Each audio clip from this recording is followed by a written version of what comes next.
mambo ya wage bill, hiyo ni narration ya kwamba sisi tukatae ile CBA rates zetu zenye already tunajua what we are supposed to earn as doctors in this country.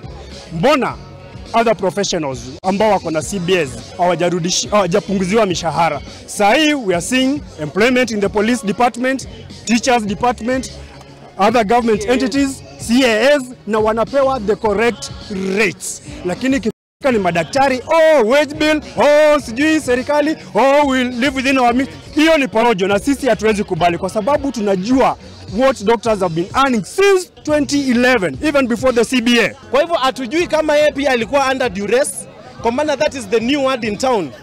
We shall not accept pompous words which are retrogressive and negating the gains that the doctors have got in this country.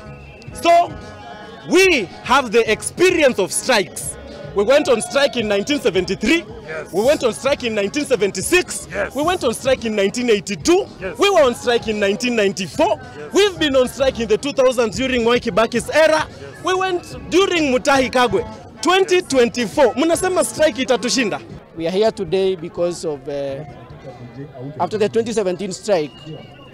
After the 2017 strike, the government signed a return to work formula with the union, and it took another 2 months for the CBA to be negotiated and registered.